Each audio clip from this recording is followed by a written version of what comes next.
Hello everyone, welcome to our YouTube channel. तो इस video के अंदर आज हम डिस्कस करेंगे माइक्रो टीचिंग।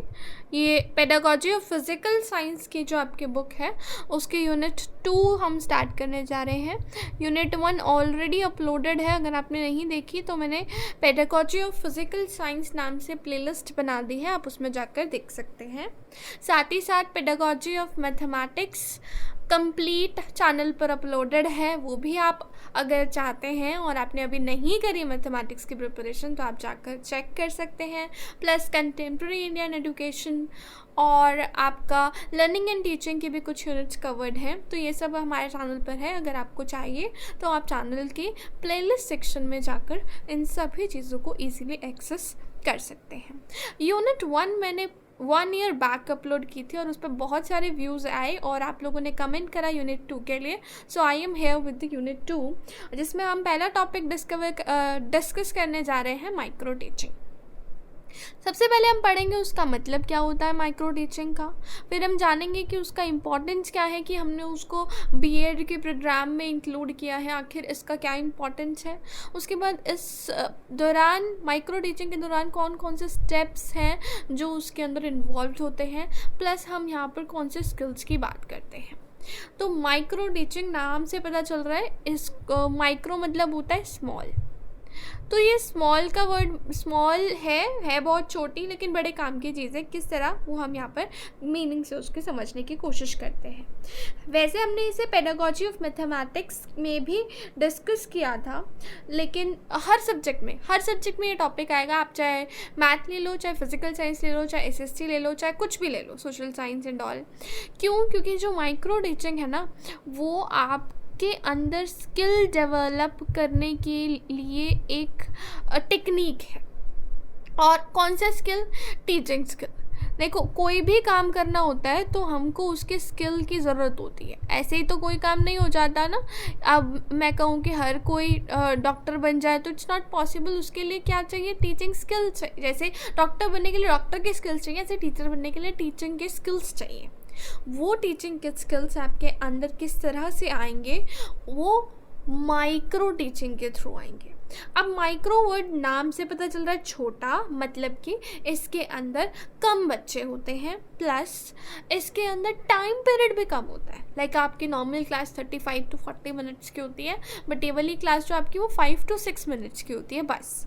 तो यानी कि इसमें जो आपका टाइम है वो कम होता है, ठीक है।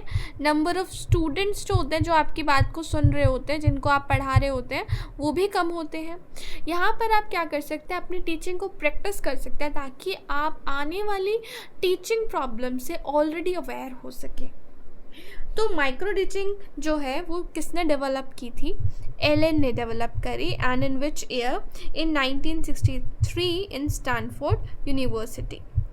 और उन्होंने ये डेवलप क्यों करी? ताकि एजुकेशन से रिलेटेड जितने भी स्किल्स हैं वो टीचर में डेवलप हो पाए।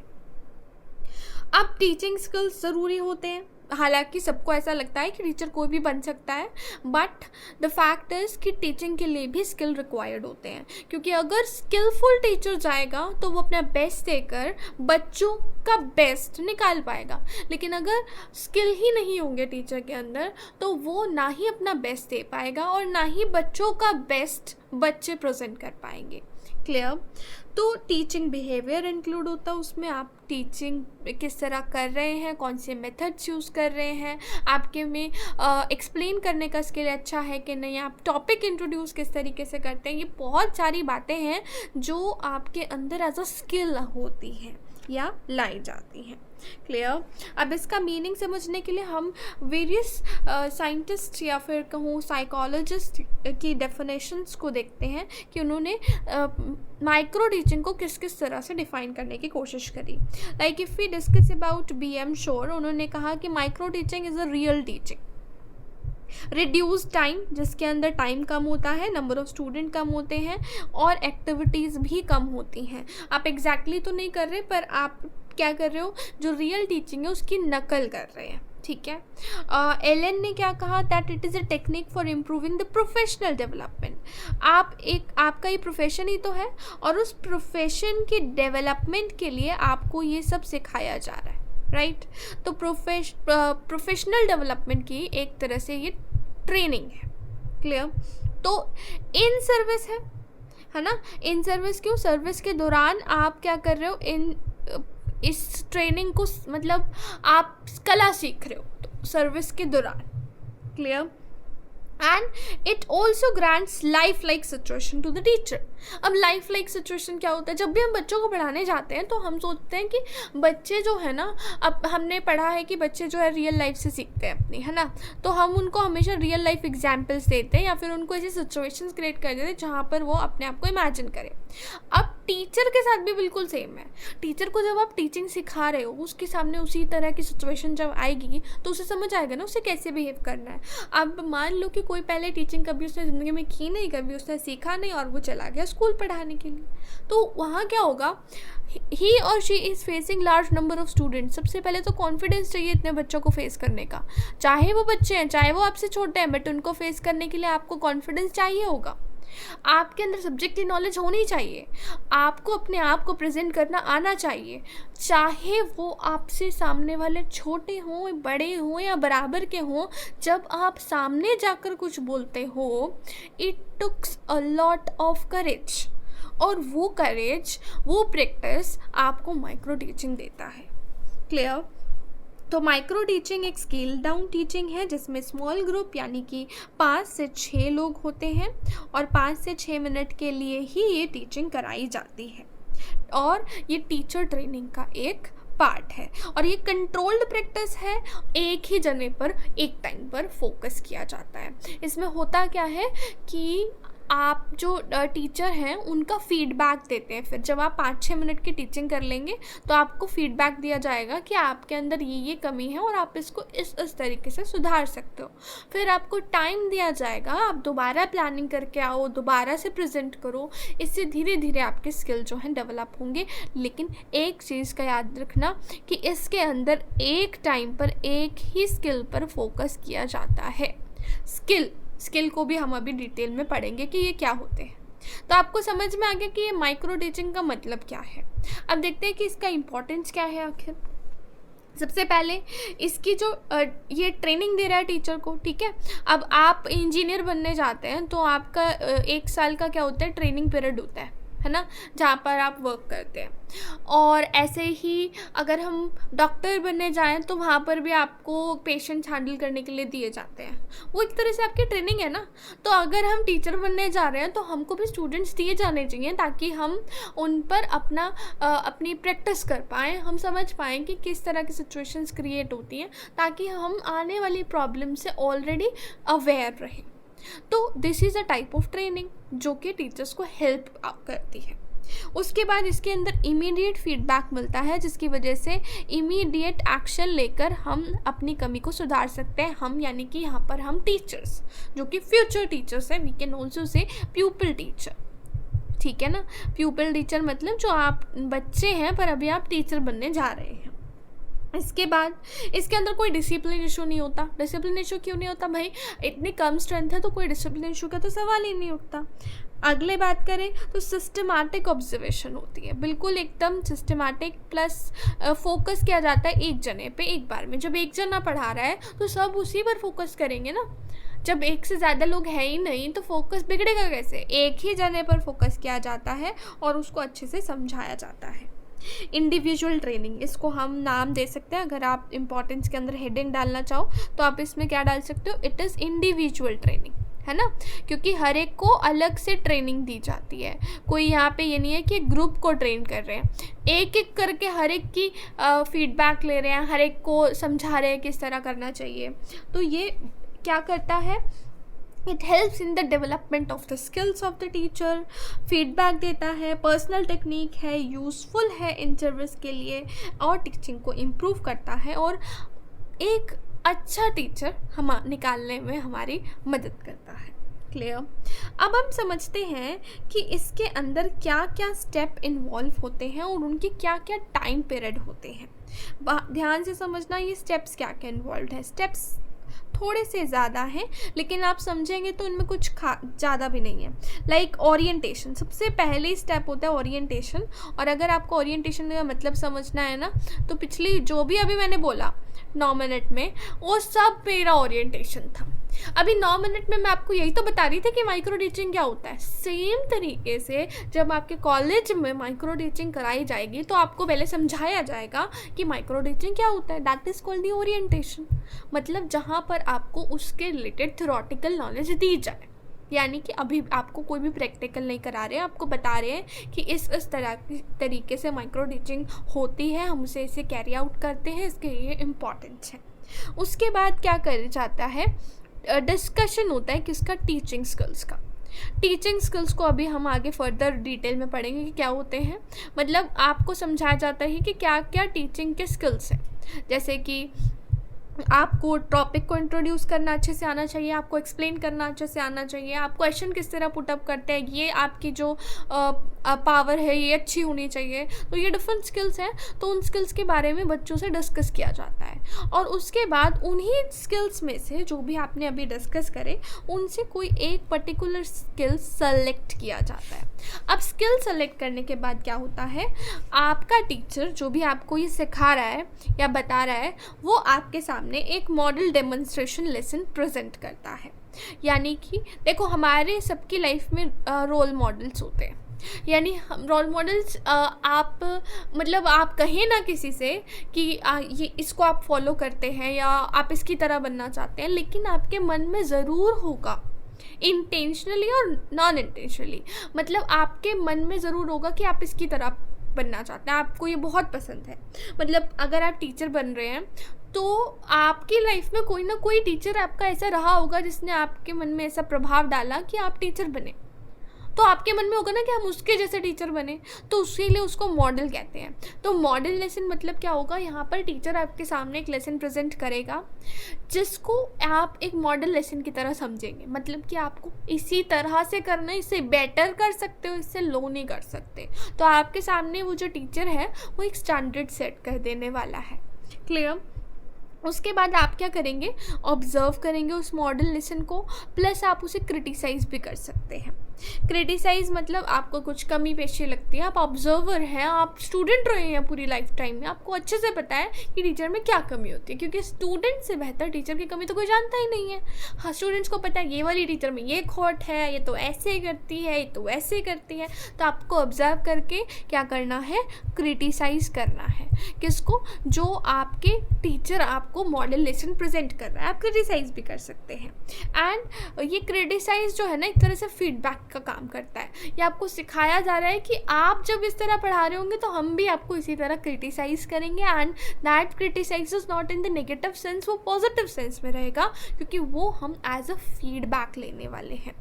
उसके बाद क्या होता है, आपने ऑब्जर्व किया, आपने क्रिटिसाइज़ किया, अब आप अपना खुद का माइक्रो लेसन प्रिपेयर करेंगे। So here starts the preparation of the micro lesson, और यहाँ से मेन जर्नी स्टार्ट होती है एक टीचिंग प्रैक्टिस की। जब आपने अपना प्रिपरेशन की माइक्रो लेसन की, अब आप उसको प्रेजेंट करेंगे, तो उसको हम बोल देते हैं टीचिंग सेशन। यानी कि अब आप पढ़ाना शुरू करेंगे। अब आपने पढ़ाना शुरू किया और आपके सामने बैठे आपको ऑब्जर्व कर रहे हैं, और आपके ऑब्जर्व करने के बाद वो आपको क्या देंगे, फीडबैक देने वाले हैं कि आपके अंदर क्या चीज़ अच्छी थी, क्या बुरी थी एंड ऑल। आप सबको सुन के एनालाइज करके आप क्या करेंगे, रीप्लानिंग करेंगे अपने लेसन की। यानी आप फिर से प्लान करेंगे अपना लेसन, जो भी कमी है सब सुधारने के लिए। और उसके बाद आप फिर से टीच करने का सेशन शुरू करेंगे, यानी इसको कहेंगे हम री टीचिंग। फिर हमारा आएगा री फीडबैक, और ये सब तब तक चलता है जब तक कि आप उस स्किल में मास्टरी ना अटेन कर लें। तो जो हमारा लास्ट स्टेप है वो क्या होगा, it is repetition up to mastery. मतलब रेपिटेशन कब तक करना है, जब तक कि मास्टरी अटेन ना कर ले। अब हम देखते हैं इन सब चीज़ों में टाइम कितना लगता है, और टोटल टाइम हमारा देखो, मैंने आपको बताया था यहाँ से हमारी रियल कहानी शुरू होती है, तो ये जो है ना, इसका टाइम पीरियड काउंट होगा। अब मैं टीचिंग सेशन की बात करूँ तो टीचिंग सेशन से पहले आपने प्रिपरेशन भी करी है ना। देखिए, टीचिंग प्रिपरेशन का टाइम हम यहाँ काउंट नहीं कर रहे। टीचिंग में आपके 6 मिनट, फिर फीडबैक दिया जाएगा आपको 6 मिनट के लिए। उसके बाद आप रीप्लानिंग करेंगे तो आपको 12 मिनट का टाइम दिया जाएगा, और रीटीचिंग का फिर से 6 मिनट का टाइम और रीफीडबैक का फिर से 6 मिनट का टाइम। तो कुल मिला के ये आपका कितना टाइम हो गया, एक बच्चे पर 36 मिनट्स का टोटल टाइम दिया जाता है ताकि वो अच्छे से ट्रेंड हो पाए। और अभी भी अगर आपका स्किल डेवलप नहीं होता तो ये सब रिपीट किया जाता है, जैसा कि मैंने आपको 12th स्टेप में बताया था। क्लियर? तो आपको समझ में आ गया है कि माइक्रो टीचिंग क्या होती है और इसके अंदर क्या क्या स्टेप्स इन्वॉल्व होते हैं। अब हम अपनी लास्ट चीज़ पर आते हैं, यानी कि लास्ट और सबसे इम्पॉर्टेंट स्किल्स पर, कि आखिर माइक्रो टीचिंग हमारे कौन कौन से स्किल्स को डेवलप करने में हमारी मदद करती है। तो सबसे पहला स्किल है skill of introducing the lesson. अब लेसन इंट्रोड्यूस करने का स्किल कैसा होता है, इसको तो आप ऐसे समझो, हमने ये बहुत बार कहावत सुनी है क्या, कि first impression is the last impression, है ना। तो इंट्रोडक्शन ऑफ द लेसन आपका एक तरह से फर्स्ट इम्प्रेशन है, और आप देखते हैं कि आपका फर्स्ट इम्प्रेशन किस तरीके का जाता है। देखो, जब भी हम लेसन इंट्रोड्यूस करते हैं, जो सबसे इम्पॉर्टेंट हमारे काम आने वाली चीज़ है वो होती है PKT, मतलब प्रीवियस नॉलेज टेस्टिंग। जब तक कि हमें ये नहीं पता कि हमारा बच्चा, हमारा स्टूडेंट पहले से कितना जानता है इस चीज़ के बारे में, मतलब कोई भी टॉपिक जो आप पढ़ाने जा रहे हैं, तब तक आप उसको कोई नई इन्फॉर्मेशन दे रहे हैं तो समझ लीजिए आपका इंट्रोडक्शन का जो स्किल है वो आपके अंदर है ही नहीं। क्योंकि आप जब तक पिछला नहीं देख लेते बच्चा कितना जानता है, तब तक आप अपना पैटर्न बना ही नहीं पाते। अब सामने वाले को ऑलरेडी कुछ बात पता है जो आप बताने जा रहे हो, पहले आप ये जानने की कोशिश करोगे ना कि उसको क्या पता है, और कोई भी आपको खुद आके तो नहीं बताएगा। उसके लिए आपको क्या करना पड़ेगा, क्वेश्चनिंग करनी पड़ेगी। और क्वेश्चनिंग भी कैसे, अच्छे तरीके से स्किलफुली करनी पड़ेगी, ताकि आप ये जान पाएँ कि आपके स्टूडेंट्स कितना पहले से जानते हैं।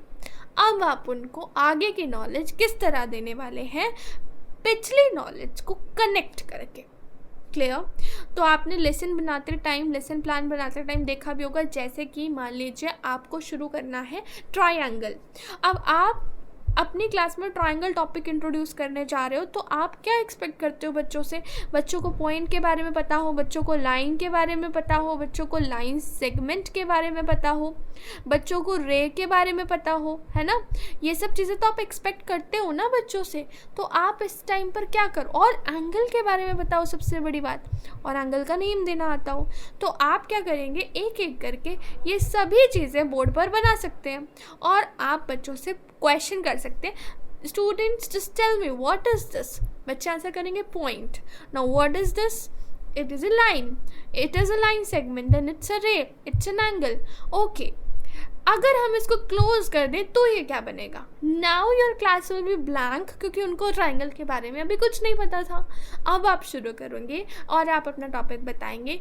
So students, the topic for today is triangle. अगर आप आते ही शुरू हो जाए, आज बच्चों हम ट्रायंगल पढ़ने जा रहे हैं, बच्चों को क्या पता?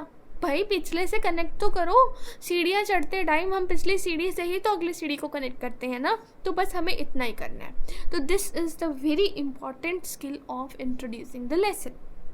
और यहाँ पर आप कितने अच्छे से अपने प्रीवियस नॉलेज को टेस्ट करते हैं, कितने अच्छे से आप अपने डिवाइसेस को यूज़ करते हैं, जैसे एग्जाम्पल देना, ब्लैक बोर्ड का यूज़, डेमोन्स्ट्रेशन, स्टोरी टेलिंग, और आप अपनी कॉन्टिन्यूटी को बना कर रखते हैं या नहीं। सबसे इंपॉर्टेंट होता है कॉन्टिन्यूटी, और कॉन्टिन्यूटी का मतलब होता है सीक्वेंस ऑफ योर टॉपिक्स।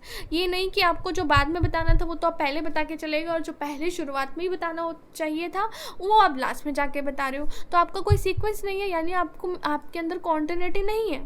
तो कॉन्टिन्यूटी और आपका नॉन वर्बल और वर्बल बिहेवियर, ये सब चीज़ आपकी मैटर करती है। तो यहाँ पर आपके स्किल के काम के बाद आपको क्या दिया जाएगा, रेटिंग्स दी जाएंगी।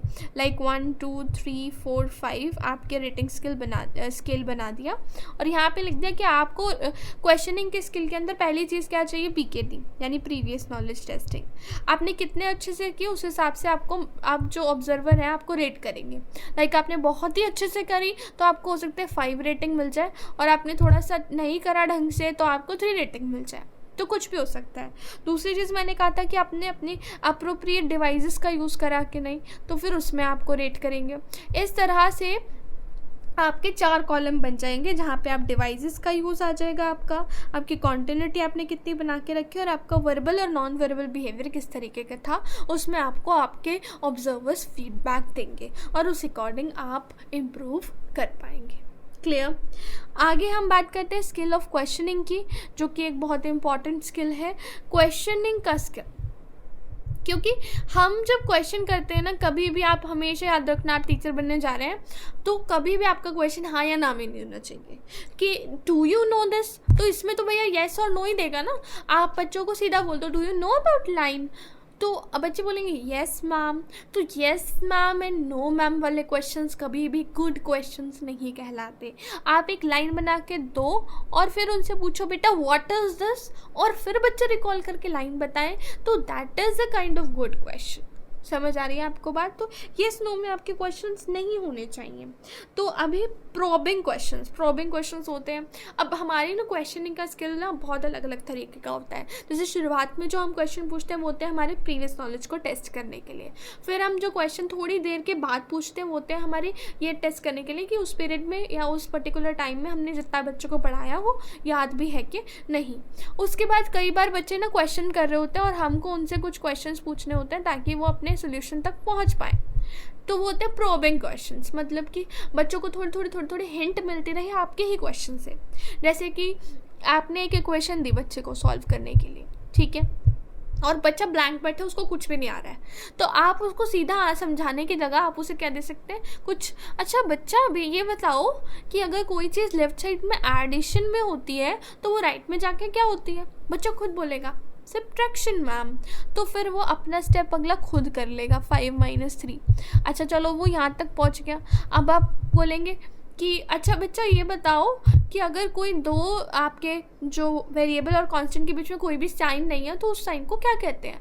बच्चा कहेगा मल्टीप्लाई, और फिर इसे अचानक याद भी आ जाएगा कि भाई मल्टीप्लाई तो उधर जाके डिवाइड होता है। Okay ma'am now I will do. बच्चा इस तरह का करेगा और बच्चा आंसर ले आएगा। अब यहाँ क्या किया आपने, सोल्यूशन पूरा खुद से नहीं किया, आपने बच्चे को क्या किया, क्वेश्चन पुट अप करके उसको सोल्यूशन तक पहुँचाया। तो ये हमारे अलग अलग तरह के क्वेश्चन हैं and this is called the skill of questioning. अगर आपके अंदर ये स्किल नहीं है तो आप बच्चे को एक अच्छा स्टूडेंट बनाने में असमर्थ रहेंगे हमेशा। क्लियर। तो आपके जो क्वेश्चंस हैं वो नॉलेज को टेस्ट करने के लिए हो सकते हैं, उनकी डिफ़िकल्टीज पहचानने के लिए हो सकते हैं, मोटिवेशन के लिए हो सकते हैं, नॉलेज अप्लाई करने के लिए हो सकते हैं, लेसन को रिकैपिचुलेट यानी कि रिवाइज करने के लिए हो सकते हैं, डिसिप्लिन बनाए रखने के लिए। कभी कभी ना बहुत हल्ला हो जाता है तो आप क्या करते हैं उस हल्ले को बंद कराने के लिए, यानी क्लास में सब बातें कर रहे हैं तो आप एकदम बोलते हैं कि yes last pen stand up and tell me the answer of this question. वहाँ पर आपने क्या किया, डिसिप्लिन बनाए रखने के लिए क्वेश्चन पुट अप करा। तो यहाँ आपके क्वेश्चंस जो हैं वो अलग अलग तरीके के हो सकते हैं। Introductory question, developing question, prompting question जो आपका सेल्फ कॉन्फिडेंस बनाने में आपकी मदद करें, आपको एनकरेज करें। तो इस तरह के आप डिफरेंट क्वेश्चंस पूछ सकते हैं और अगर आपको इसमें लिखना हो तो आप इन सभी क्वेश्चंस को डिटेल में एक एग्जाम्पल के साथ समझा भी सकते हैं। क्लियर। जैसे कि टीचर आई, उसने पूछा आज हम नेचुरल सोर्सेज ऑफ एनर्जी के बारे में पढ़ने वाले हैं, तो स्टूडेंट बोलेगा, टीचर ने बोला बच्चों name some natural sources of energy. बच्चा बोलेगा सन। आप उसको क्या करेंगे, येस। तो फिर वो किस फॉर्म में एनर्जी सप्लाई करता है आप बच्चे से पूछेंगे, तो हीट एंड लाइट। इस तरह से आप बच्चों से क्वेश्चन पुट अप करते चले जाएंगे। बच्चा समझ भी पाएगा चीज़ों को और वो याद भी रहेंगी उससे जब हम डिस्कशन के साथ चीज़ों को समझाते हैं। तो अभी हमारे क्वेश्चन किस तरह के होने चाहिए, प्रॉम्प्टिंग क्वेश्चन, है ना। तो जब आपके जो फीडबैक देने वाले होंगे वो जब आप स्किल ऑफ क्वेश्चनिंग का लेसन प्लान प्रेजेंट कर रहे हैं तो वो आपको यहाँ पे रेटिंग देंगे 0 से लेके 5 तक। 0 भी हो सकता है आपके स्केल में, मैंने पिछले में 0 शायद रिप्रेजेंट नहीं किया था। फिर उसके बाद सीकिंग फर्दर इन्फॉर्मेशन, आगे की इन्फॉर्मेशन निकालने के लिए आप उनको किस तरह क्वेश्चन पूछ पा रहे हो। रीफोकस, मतलब फोकस बिगड़ गया बच्चों का, आप कितना फोकस बनाने के लिए क्वेश्चन पुटअप कर रहे हो, है ना। रीडायरेक्टिंग, मतलब बच्चे अगर गलत दिशा में जा रहे हो उनको सही दिशा में लाने के लिए आप क्वेश्चन पुट कर पा रहे हो कि नहीं। और क्रिटिकल अवेयरनेस, मतलब एक होते हैं जो आपके मतलब एक अच्छे से सोचने की शक्ति को, मतलब डीपली थिंक करने की शक्ति को बढ़ाते हैं क्वेश्चंस। तो उनको कहते हैं हम डाइवर्जेंट क्वेश्चन, जो मल्टीपल डायरेक्शंस में आपको सोचने में हम आपकी मदद करते हैं। तो उन सभी क्वेश्चंस के बेसिस पर आपको आपके जो 5 ऑब्जर्वर बैठे हैं वो आपको फीडबैक देंगे, ठीक है, क्लियर। तो यहाँ पे आपको 0 से 5 तक की रेटिंग में आपको फीडबैक दिया जाएगा और फिर उस हिसाब से आप अपने आप को क्या करेंगे, इम्प्रूव करेंगे, क्लियर। अगला जो हमारा स्किल है वो क्या है, इलस्ट्रेशन विद द एग्जाम्पल्स। अब आप कोई भी चीज़ समझाते हैं तो उसको एग्जाम्पल के थ्रू समझाते हैं, और कितने अच्छे से एग्जाम्पल देते हैं और कितना रेलेवेंट आपका एग्जाम्पल होता है वो भी आपका एक स्किल है, क्लियर। आपकी सबसे पहली चीज़ यही है कि आप रेलेवेंट एग्जाम्पल दे भी रहे हैं कि नहीं। तो यानी आपके जो कंपोनेंट्स है, ये जो मैं बता रही हूँ ना, ये कंपोनेंट्स है। जैसे ये वाले कंपोनेंट्स किसके थे आपके, ये थे क्वेश्चनिंग के कंपोनेंट्स। इस तरह अगर मैं आपकी बात करूँ, यहाँ पे हमने 4 कंपोनेंट की बात करी थी, वो किसके कंपोनेंट थे, लेसन इंट्रोड्यूस करने के कंपोनेंट, है ना। अब इसमें क्या क्या कंपोनेंट्स हैं आपके, एक तो आप कितना रेलेवेंट क्वेश्चन पूछ रहे हो, ठीक है, उसके बाद आप सिंपल एग्जाम्पल फॉर्मुलेट कर रहे हो कि नहीं कर रहे हो उनके सामने, ठीक है। सिंपल के साथ साथ इंटरेस्टिंग आपके एग्जाम्पल कितने हैं। अब एक एग्जाम्पल तो आपने इतना बोरिंग सा दे दिया, और एक बार आप यूज़ कर रहे हो चॉकलेट्स का, लाइक फ्रैक्शन समझानी है, आप बच्चे को बोलो यू हैव 1 चॉकलेट एंड आपको उसका 1/4 पार्ट अपनी फ्रेंड को देना है, 3/4 आपने रखना है, तो आपको कौन सा वाला ज़्यादा लग रहा है। तो यहाँ पे आपने चॉकलेट का एग्जाम्पल दिया, प्लस आपने फ्रेंड को इंक्लूड किया उसके, और यहाँ इंटरेस्टिंग सा बना दिया। तो आपका एग्जाम्पल कितना ज़्यादा इंटरेस्टिंग है वो देखना है आपको, ठीक है। उसके बाद आप प्रॉपर मीडिया का यूज़ कर रहे हो एग्जाम्पल के लिए कि नहीं। And inductive deductive approach, inductive deductive हमने बहुत डिटेल में पढ़ा था। इंडक्टिव डिडक्टिव का मतलब क्या होता है कि जहाँ पे हम एग्जाम्पल से जनरल की तरफ जाते हैं और जनरल से एग्जाम्पल की तरफ। वो हमारी साइंस में भी वर्क करती है और मैथ में भी।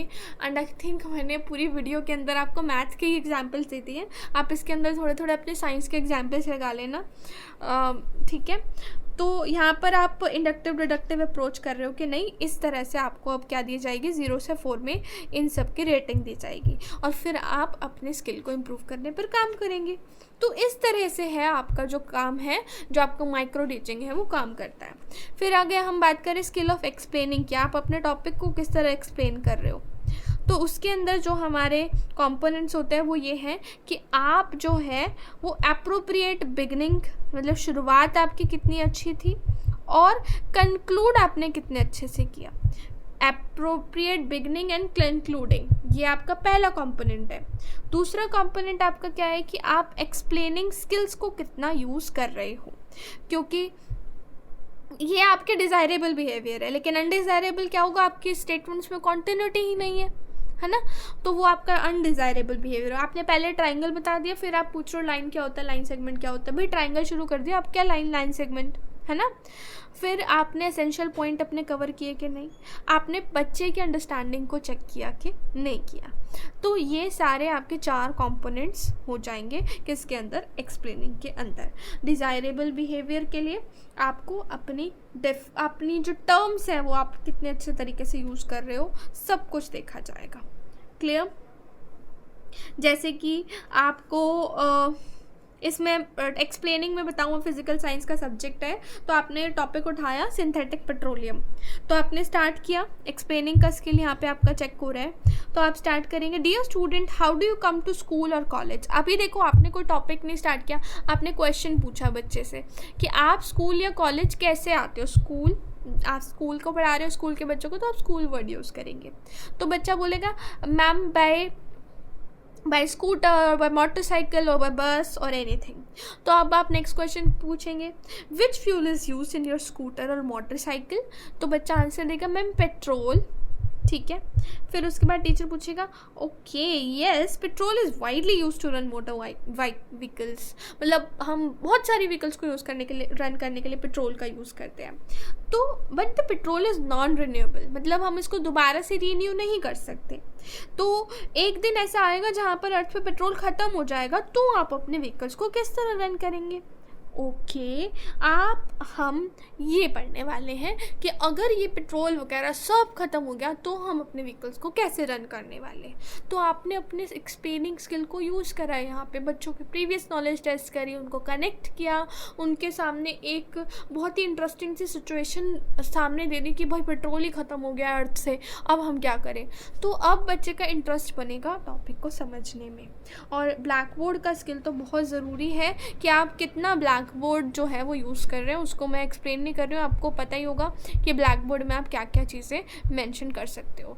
तो इस तरह से इस सारे स्किल्स की डेवलपमेंट के लिए हम माइक्रो टीचिंग का यूज़ कर सकते हैं। इससे टीचिंग बहुत ज़्यादा इफ़ेक्टिव हो सकती है। और इसका एक डिसएडवांटेज भी है कि जो रियल लाइफ में आप टीचिंग करने जाएंगे उसमें आपके ज़्यादा नंबर ऑफ़ स्टूडेंट्स होंगे, तो आपको और सारे स्किल आपको एक साथ अप्लाई करने होंगे, तो वहाँ पे आपको थोड़ी डिफ़िकल्टी फेस करनी पड़ सकती है। बाकी इसके काफ़ी सारे एडवांटेजेस हम ऑलरेडी कवर कर चुके हैं। अगर आपके एग्ज़ाम में ये टॉपिक आता है तो आप इतना ढेर सारा लिखाएंगे तो ऑब्वियसली आपको नंबर मिल जाएंगे। एंड जैसे कि मैं हमेशा हर वीडियो में आपको बोलती हूँ, always try to attempt your answer in points. कभी भी पैराग्राफ में मत लिखना, पॉइंट्स में लिखो, हेडिंग्स दोगे अच्छी अच्छी सी, तो आपके मार्क्स बहुत अच्छे आएंगे। That's all. मिलते हैं नेक्स्ट वीडियो में यूनिट 2 के नेक्स्ट पार्ट के साथ। तब तक के लिए if you like our video, share it with your friends and do subscribe to our channel and press the bell icon to get instant notification of all our videos. Thank you.